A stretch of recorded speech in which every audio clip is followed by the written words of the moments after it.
এই রাত্রিতে যদি আমরা নিজেকে গুনাহমুক্ত করতে চাই, তাহলে আমাদেরকে সর্বপ্রথম 4টি জিনিস থেকে নিজেকে পবিত্র করতে হবে। কয়টি জিনিস? 4টি জিনিস। এই 4টি জিনিস কি? আল্লামা ফরিদউদ্দিন আত্তর রহমাতুল্লাহি আলাই তিনি তার একটি কিতাবের মধ্যে উল্লেখ করেন, हर के बाशद अहले ईमा आई आजीज पाके दारद चार चीज अज चार चीज।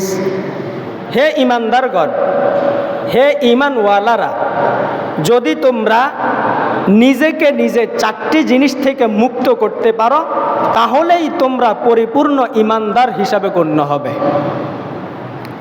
1 নাম্বার, আজা হাসাদ আউ ওয়ালতু দিলরা পাকেদার খেসে তনরা বাদা জামো মিন সুমার। 1 নাম্বারে নিজেকে হিংসা থেকে পবিত্র রাখতে হবে। কি থেকে? হিংসা থেকে পবিত্র রাখতে হবে।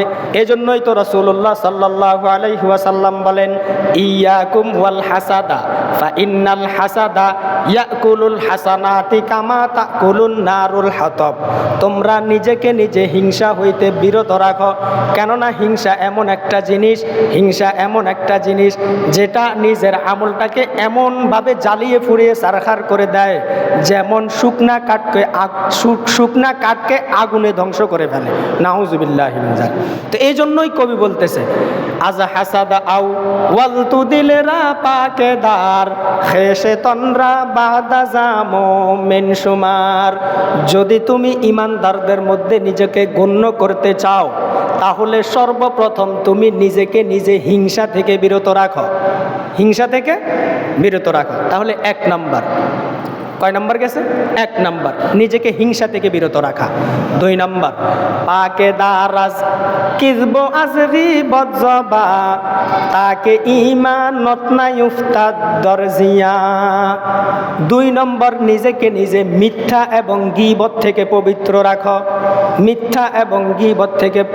রাখো। আল্লাহ পাক রব্বুল আলামিন বলেন, ওয়ালা ইয়াগতাব বা'দুকুম বা'দা, তোমরা একে অপরের নামে গীবত করিও না।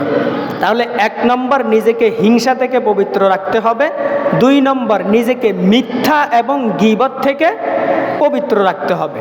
তো এই জন্যই কবি বলতেছেন, যদি তুমি নিজেকে পরিপূর্ণ ঈমানদার হিসাবে দাবি করতে চাও, তাহলে নিজেকে মিথ্যা এবং গীবত থেকে নিজেকে পবিত্র রাখো। এরপরে কবি বলতেছেন, পাকে গেরদা রি আমলরা আজরিয়া সময় ঈমানে তোরা বা সজ্জিয়া। যদি নিজের আমলকে আল্লাহ তাআলার কাছে সরাসরি পৌঁছাইতে হয়, তাহলে নিজের আমলটাকে রিয়া মুক্ত আমল করতে হবে। কি মুক্ত? রিয়া মুক্ত।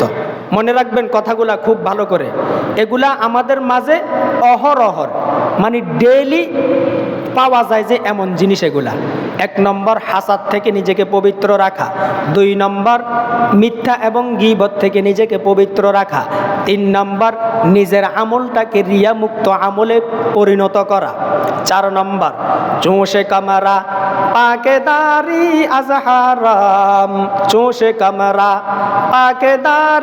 আজহারাম, মর্দে ইমাদার বাসি ওয়াসসালাম।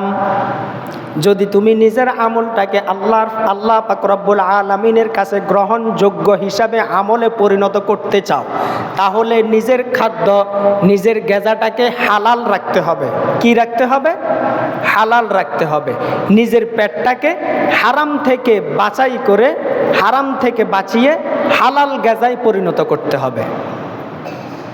তো এই 4টি কাজ, যার মধ্যে যেই সমস্ত লোক এই 4টি কাজ থেকে নিজেকে বিরত রাখতে পারবে, ওই আল্লামা ফরিদউদ্দিন আত্তর রহমাতুল্লাহি আলাই বলেন, ওই মানুষই হবে পরিপূর্ণ ঈমানদার।